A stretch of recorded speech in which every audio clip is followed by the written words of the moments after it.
So Tuesday, the 9th of February, Safer Internet Day. And this year, we're looking at the unbelievable internet. Unbelievable. What a great word. So unbelievable, fantastic, unbelievable. This can't be true. Unbelievable. What can we do with this? But also unbelievable. Really? Is that believable? Not sure it is. So these are the things that we're thinking about with Safer Internet Day this year. So we asked you, and thank you to those of you who responded, which one of these platforms do you use most for your information? So the internet, TV, newspapers or radio. And no surprise, you said internet. A whopping 88% of you said that internet is the most source that you get your information from. It would be the same for me too. That's how I get a lot of my information. So why did you say this? So you said this because it's easy to access.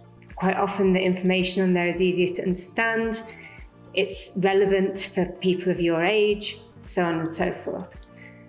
The next thing we need to think about is accuracy. So we asked you which is the most accurate, the internet, TV, newspapers or radio. Now this is a bit more interesting because you said the internet, 40% of you thought the internet was the most accurate, and there's certainly a lot of accurate information on there. 29% of you though said that TV was more accurate and newspapers, 26%. And only a tiny number of you talked about radio. But if we think about it, 88% of you said you got information from the internet, but actually only 40% of you think that it's the most accurate place to go, with 29% and 26%, so 55% overall, thinking that other places are more accurate to get your information from. So what's going on there? We need to think about this a little bit. But before we do, I want to play a little game. Real or fake? These are all headlines that have been on news stories over the internet. Are they real stories or are they fake stories? Can you tell? The first one, let's have a go. Teenager fined £100 for feeding a chip to a pigeon. Is that fake or true? Well, that indeed was a real story on the internet. Although it might seem a bit unbelievable. Secondly, two-headed sharks found. So have two-headed sharks been found? Okay, is that real or is that fake? Okay, that indeed is fake. Okay, no two-headed sharks have actually been found. Okay, next up, police in Germany rescue man chased by baby squirrel. Is that believable? Is that a real headline or is that a fake headline? Is that a real story or a fake one? Okay, that was actually real.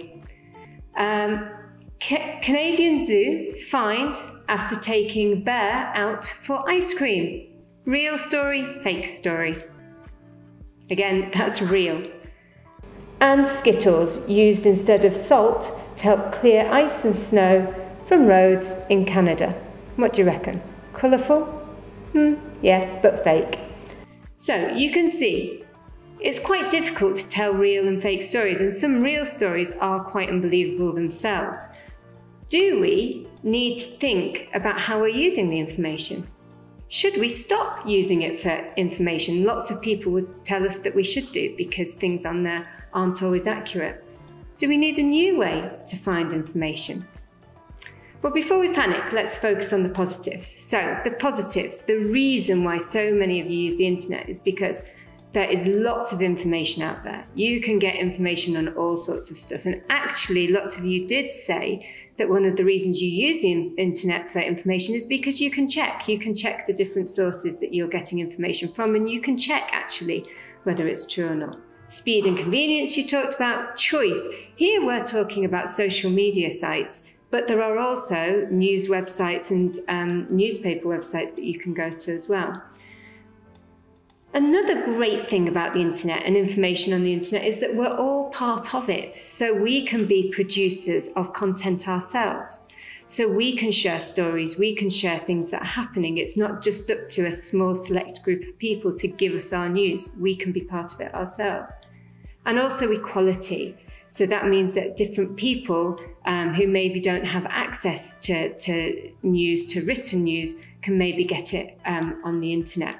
Good quality news is really important, and the internet is a great place to go for it, but it's being undermined. The internet is being undermined and the information we get there because of the fake news that is put out there a lot.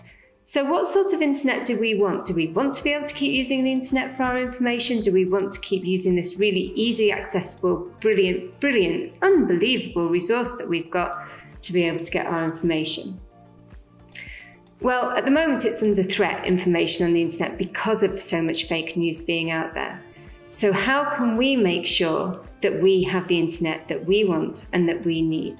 Okay, so things that we can take, things that we can do. So consider the information you're finding carefully, okay? If you're following something on TikTok or Twitter that you think is unreliable, that is spouting out information out there that's just not true all the time, unfollow those accounts, okay? And when you're sharing information, only share something that you know is true. Share good quality information.